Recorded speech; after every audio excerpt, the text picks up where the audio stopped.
Hi hello ನಮಸ್ಕಾರ ಸ್ನೇಹಿತರೆ. ಸಾಕ್ಷಿ ರಾಣಾ ಇಬ್ರು ಕೂಡ ಅರೆಸ್ಟ್ ಆಗೋ ಸಮಯ ಬಂದದ್ದಾಗಿದೆ. ಇಲ್ಲಿ ಅಜಿತ್ಗೆ ವಾತ್ಸಲ್ಯ ಕಾಲೋನಿ ಮೇಲೆ ಅಟ್ಯಾಕ್ ಮಾಡಿಸಿದ್ದು ಯಾರು ಅನ್ನೋ ಸತ್ಯ ಗೊತ್ತಾಗೋದ್ರ ಜೊತೆಗೆ ಶ್ರವಣ್ ಮಗಳು ಭೂಮಿನೇ ಅನ್ನೋ ಸತ್ಯ ಕೂಡ ಗೊತ್ತಾಗಿ ಹೋಯ್ತಾ. ಇಲ್ಲಿ ತಾನೇ ಮನಸ್ವಿನಿ ತನ್ನ ಅಪ್ಪನೇ ಶ್ರವಣ್ ಅನ್ನೋ ಸತ್ಯ ಭೂಮಿಗೆ ತಿಳಿದ. ಅಶ್ವಿನಿ ಖತರ್ನಾಕ್ ಅನ್ನೋ ವಿಷಯ ಶ್ರವಣ್ಗೆ ಗೊತ್ತಾಯ್ತಾ. ಏನಾಯ್ತು ಏನು ಕಥೆ ಇದೆಲ್ಲವನ್ನ ಕೂಡ ತಿಳ್ಕೊಬೇಕು ಅಂದರೆ ಈಗಲೇ ನಮ್ಮ ಈ ಚಾನಲ್ನ ಸಬ್ಸ್ಕ್ರೈಬ್ ಮಾಡಿ, ಹಾಗೆ ಈ ಒಂದು ವಿಡಿಯೋವನ್ನು ಪೂರ್ತಿಯಾಗಿ ನೋಡೋದನ್ನು ಯಾವುದೇ ಕಾರಣಕ್ಕೂ ಕೂಡ ಮರಿಬೇಡಿ. ಇಲ್ಲಿ ಅಜಿತ್ ಮತ್ತು ಭೂಮಿ ನಿಜವಾಗ್ಲೂ ಒಂದು ಒಳ್ಳೆ ಮನಸ್ಸಿರೋ ಮನುಷ್ಯರು ಅಂತಾನೆ ಹೇಳ್ಬೋದು. ಅದೇ ಕಾರಣಕ್ಕೆ ತಾನು ವಾತ್ಸಲ್ಯ ಕಾಲೋನಿ ಜನಗಳನ್ನ ಕರ್ಕೊಂಡು ಬಂದು ಅವರ ಮನೆಯಲ್ಲಿ ಆಶ್ರಯ ಕೊಟ್ಟು ಅವರ ಮನಸ್ಸಿಗೆ ಹರ್ಟ್ ಆಗದಿರುವಾಗೆ ಅವರಲ್ಲಿ ಒಬ್ಬರಾಗಿ ಜೊತೆಯಾಗಿ ಇದ್ದದ್ದು ಅಂತಾನೆ ಹೇಳ್ಬೋದು. ಇದೆಲ್ಲದರ ನಡುವೆ ಭೂಮಿ ಮತ್ತು ಅಜಿತ್ ಎಲ್ಲಿ ಒಂದಾಗ್ಬಿಟ್ಟಿದ್ದಾರೋ ಅಂತ ಹೇಳಿ ಲಕ್ಷ್ಮಕ್ಕ ಹೆದರಿದಾಗ ನಾವು ಆ ರೀತಿ ಯಾವುದೇ ರೀತಿಲೂ ಕೂಡ ಒಂದಾಗಿಲ್ಲ, ನಮ್ಮ ನಡುವೆ ಗೋಡೆ ಇದೆ, ದಿಂಬು ಗೋಡೆ ಥರ ಇದೆ ಅಂತ ಹೇಳಿ ಲಕ್ಷ್ಮಕ್ಕಗೇನೋ ಹೇಳಿದರು. ಆದರೆ ಇಲ್ಲಿ ಭೂಮಿ ಮತ್ತು ಅಜಿತ್ ಇಬ್ಬರು ಕೂಡ ಹಾಸಿಗೆ ಮೇಲೆ ಮಲಗಿರ್ಬೇಕಿದ್ರೆ ಈ ಕಡೆ ದಿಂಬೆನೋ ಮತ್ತೆ ಆಯಿತು. ಪಾಪ ಭೂಮಿ ಚಳಿಯಿಂದ ನಡೀತಿದ್ದಾಳೆ ಅಂತ ಬೆಡ್ಶೀಟನ್ನು ಕೂಡ ಹೊದಿಸಿದ್ರು ಅಜಿತ್.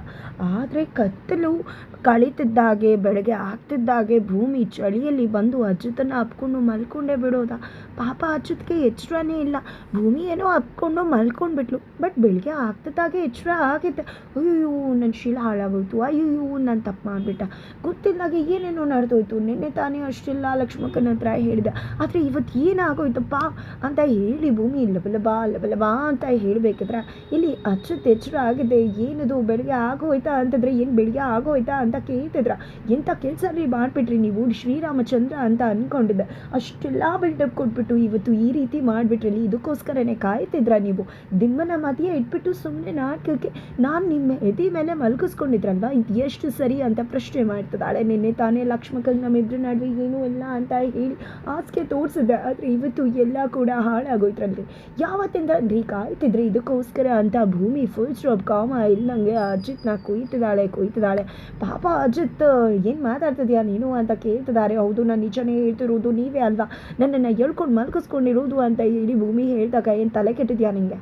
ಸ್ವಲ್ಪ ನೋಡು ನಾನು ಎಲ್ಲಿದ್ದೀನಿ, ನೀನು ಎಲ್ಲಿದೆಯಾ ಅಂತ ನೋಡು. ನಾನು ಮಲಗಿರೋ ಕಡೆಯಿಂದ ಪಕ್ಕಕ್ಕೆ ಜರುಗಿದ್ರೆ ಜಾಗ ಇಲ್ಲ, ಕೆಳಗಡೆ ಬೀಳ್ತೀನಿ, ಅಲ್ಲಿ ಮಲ್ಕೊಂಡಿದ್ದೀನಿ ನಾನು. ನೀನು ನನ್ನ ಹತ್ರ ಬಂದು ಮಲ್ಕೊಂಡಿದ್ಯಾ ಅಂದರೆ ನೀನು ಬಂದಿದ್ಯೋ ನಾನು ಬಂದಿದ್ದೀನೋ? ಸ್ವಲ್ಪ ತಲೆ ಇಟ್ಕೊಂಡು ಮಾತಾಡು. ಎಷ್ಟು ದಿನದಿಂದ ಕಾಯ್ತಿದ್ದೆ ಇಂಥ ಒಂದು ಸಮಯಕ್ಕೋಸ್ಕರ. ಮೇಲ್ನೋಟಕ್ಕೆ ಹೇಳ್ಕೊಂಡು ನನಗೆ ಹತ್ತಿರ ಆಗಬೇಕು ಅಂತ ಪ್ರಯತ್ನ ಪಡ್ತಿದ್ದು ನೀನೇ ತಾನೇ ಅಂತ ಅಜಿತ್ ಈಗ ಜಬರ್ದಸ್ತ್ ಮಾಡೋಕ್ಕೆ ಶುರು ಮಾಡ್ಕೋತಾರೆ. ಇತ್ತ ಕಡೆ ಭೂಮಿ ಗೊತ್ತಾಗ್ಬಿಡುತ್ತೆ, ಅಯ್ಯೋ ನಾನೇ ಹೋಗಿ ಲಪ್ಕೊಂಡು ಮಲ್ಕೊಂಡ್ಬಿಟ್ಟಿದ್ದೀನಲ್ಲ ಅಂತ ಪಕ್ಕ ಸೈಲೆಂಟ್ ಆಗಿಬಿಡ್ತಾಳೆ. ಆ ರೀತಿ ಏನೂ ಇಲ್ಲ ಅದು ಇದು ಅಂತ ಹೇಳ್ಬಿಡ್ತಾರೆ. ತದನಂತರ ಇತ್ತ ಕಡೆ ಸತ್ಯಣ್ಣಂಗೆ ಸಾಕ್ಷಿ ಸುಮಾರು ಸತಿ ಕಾಲು ಮೆಸೇಜು ಎಲ್ಲ ಮಾಡಿದ್ದಾರೆ.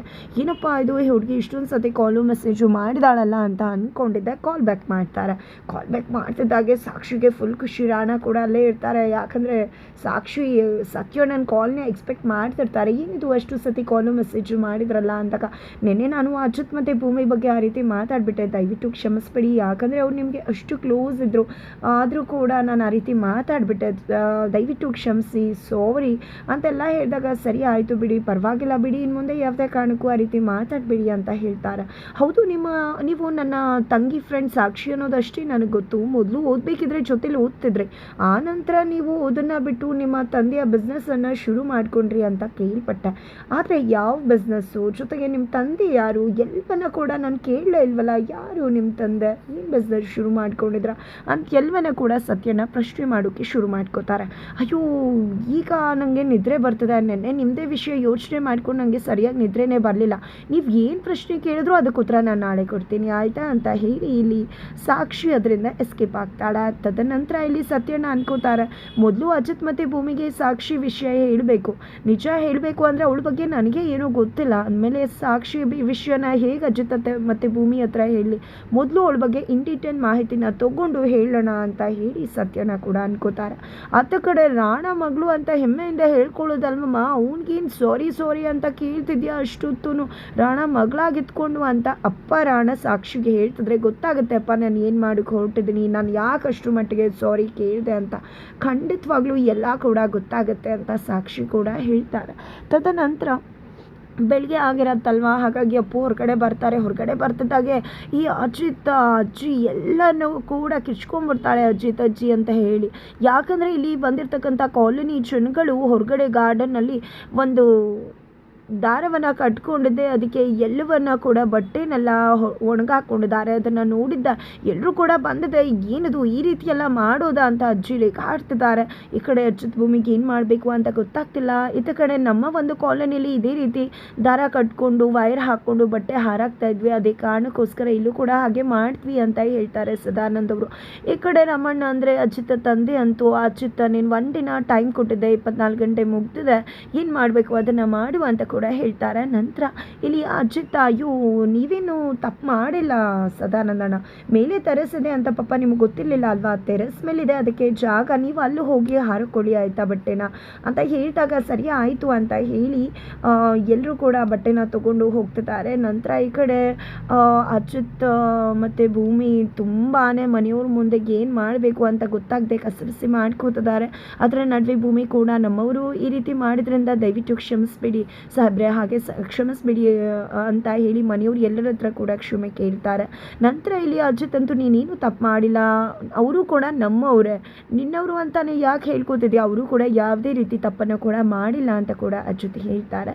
ತದನಂತರ ಇತ್ತ ಕಡೆ ಅಜ್ಜಿತ್ ಮತ್ತು ಭೂಮಿ ಇಬ್ಬರು ಕೂಡ ಮತ್ತೆ ಜಗಳ ಮಾಡ್ಕೊಳ್ಳೋಕೆ ಶುರು ಮಾಡ್ಕೋತಾರೆ. ಜೊತೆಗೆ ಅದರ ನಡುವೆ ಇಲ್ಲಿ ಶ್ರವಣ್ ಅವರು ಅಶ್ವಿನಿ ನಂಬರ್ಗೆ ಕಾಲ್ ಮಾಡಿದ್ದಾರೆ. ಈ ಕಡೆ ಭೂಮಿ ಬಂದಿದ್ದೆ, ಏನಿದು ಅಶ್ವಿನಿ ಫೋನ್ ಬಿಟ್ಟು ಹೋಗಿದ್ದಾಳಲ್ಲ, ಅಯ್ಯೋ ಅಪ್ಪನ ಶ್ರವಣ್ ಅಂತ ಹೆಸರನ್ನ ಫೀಡ್ ಮಾಡ್ಕೊಂಡಿದ್ದಾಳೆ ಅಪ್ಪ ಅಂತ ಅಲ್ದೆ, ಹೇಗೋ ಡೂಪ್ಲಿಕೇಟ್ ಮಗಳಲ್ವಾ ಹಾಗೆ ಮಾಡ್ಕೋತಾಳೆ ಮನೆ ಹಾಳಿ ಅಂತ ಹೇಳಿ ತಾನೇ ಕಾಲ್ ರಿಸೀವ್ ಮಾಡ್ತಾರೆ.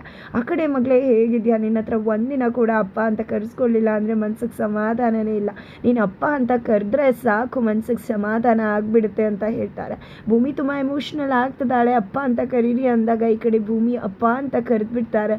ನಂತರ ನೀನು ಮನಸ್ವಿನಿನ ಅಂತ ಹೇಳಿ ಶ್ರವಣ್ ಅವ್ರು ಕೇಳ್ತಿದ್ದಾಗೆ ಇಲ್ಲ ನಾನು ಭೂಮಿ ಅಂತ ಹೇಳ್ತಾರೆ. ನಿಜವಾಗ್ಲೂ ಸಚ್ ಎಮೋಷ್ನಲ್ ಮೊಮೆಂಟ್ ಅಂತ ಹೇಳ್ಬೋದು. ಇದರ ನಡುವೆ ಅಲ್ಲಿಗೆ ಅಶ್ವಿನಿ ಬರ್ತಾಳೆ. ಬಂದಿದೆ, ಏನಿದು ನನ್ನ ಫೋನ್ ಯಾಕೆ ತೊಗೊಂಡಿದ್ಯಾ ನೀನು, ಕೊಡು, ಗೊತ್ತಾಗಲ್ವಾ ಇನ್ನೊಬ್ರು ಫೋನ್ ತೊಗೋಬಾರ್ದು ಅಂತ ಫೋನ್ ಕಿತ್ಕೊಂಡ್ಬಿಡ್ತಾಳೆ. ನಂತರ ಇಲ್ಲಿ ಅಶ್ವಿನಿ ಶ್ರವಣ್ ಅವ್ರ ಹತ್ರ ಹಾಗೆ ಮಾತನ್ನು ಮುಂದುವರಿಸ್ತಾರೆ. ಅತ್ತ ಕಡೆ ಅಜ್ಜಿತ್ ಹತ್ರ ಭೂಮಿ ಹೋಗಿದ್ದೆ, ನಾನು ಶ್ರವಣ್ ಸಾಹೇಬ್ರನ್ನ ಅಪ್ಪ ಅಂತ ಫೀಡ್ ಮಾಡ್ಕೊಳ್ಳ ಸಾಹೇಬ್ರೆ ಅಂತ ಕೇಳಿದಾಗ ಅವತ್ತೇ ಅವರು ಹೇಳಿದ್ರಲ್ವ, ನೀನು ಫಾದರ್ಸ್ ಡೇ ದಿನ ಕಚೀಫನ್ನು ನೀನೇ ಮಾಡಿ ಕೊಟ್ಟಾಗ ಅದರ ಅವಶ್ಯಕತೆ ಇಲ್ಲ ಅಂತ, ಯಾಕೆ ನೀನು ಅವ್ರ ವಿಷಯದಲ್ಲಿ ಅಷ್ಟು ಎಮೋಷ್ನಲ್ ಆಗ್ತಿದ್ಯಾ ಅಂತ. ನನ್ನ ಅಪ್ಪ ಸತ್ತು ತುಂಬ ದಿನಗಳಾಯಿತು, ಆದರೂ ಕೂಡ ಅಪ್ಪನ ಹೆಸರನ್ನ ಈಗಲೂ ಸೇವ್ ಮಾಡ್ಕೊಂಡಿದ್ದೀನಿ, ಯಾವತ್ತಾದರೂ ಅಪ್ಪ ಕಾಲ್ ಮಾಡಬಹುದು ಅಂತ, ಬಟ್ ಬರಲ್ಲ ಅಂತ ಗೊತ್ತಿದೆ.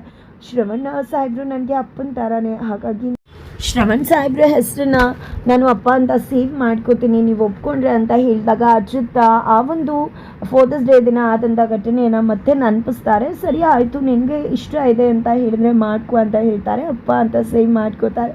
ಕೊನೆಗೂ ಸ್ವಂತ ಮಗಳು ಶ್ರವಣ್ ಅವ್ರನ್ನ ತನ್ನ ತಂದೆ ಅಂತ ಹೇಳಿ ಸೇವ್ ಮಾಡ್ಕೊಂಡಿದ್ದಾರೆ. ತದನಂತರ ಆಯ್ತ ಕಡೆ ಜಾಗಿಂಗ್ಗೆ ಅಂತ ಹೋಗಿರ್ತಾರೆ. ಅಜ್ಜಿತ್ ಏನಿದು ಇಷ್ಟೊತ್ತಾದರೂ ಬರಲಿಲ್ವಲ್ಲ ಅಂತ ಭೂಮಿ ಕಾಲ್ ಮಾಡ್ತಾರೆ. ಜಾಗಿಂಗ್ ಅಂತ ಹೋದರು, ಇನ್ನೂ ಬರಲಿಲ್ವಲ್ಲ ಅಂದಾಗ ಜಾಗಿಂಗ್ ಅಂತಾನೆ ಹೋದೆ, ಆದರೆ ಹಾಗೆ ಪೊಲೀಸ್ ಸ್ಟೇಷನ್ಗೆ ಬಂದುಬಿಟ್ಟೆ, ಯಾಕಂದರೆ ವಾತ್ಸಲ್ಯ ಕಾಲೋನಿ ಮೇಲೆ ಅಟ್ಯಾಕ್ ಮಾಡಿದ್ದು ರೌಡಿಗಳನ್ನ ಬಿಟ್ಟಿದ್ದು ಯಾರು ಅನ್ನೋ ವಿಷಯ ಗೊತ್ತಾಯಿತು ಅಂತ ಹೇಳ್ತಾರೆ. ಯಾರದು ಅಂತದಾಗ ಇದ್ದ ಕಡೆ ಅದು ಬೇರೆ ಯಾರೂ ಅಲ್ಲ, ಸಾಕ್ಷಿ ಮತ್ತು ಅವರ ತಂದೆ ರಾಣ ಅಂತ ಹೇಳ್ತಿದ್ದಾಗೆ ಇಲ್ಲಿ ಭೂಮಿ ಶಾಕ್ಗೆ ಒಳಗಾಗ್ತಿದ್ದಾಳೆ. ಹಾಗಿದ್ರೆ ಏನಾಗುತ್ತೆ ಮುಂದೆ ತಿಳ್ಕೊಬೇಕು ಅಂದರೆ ಮುಂದಿನ ವೀಡಿಯೋಗೆ ವೀಟ್ ಮಾಡೋದನ್ನು ಯಾವುದೇ ಕಾರಣಕ್ಕೂ ಕೂಡ ಮರಿಬೇಡಿ.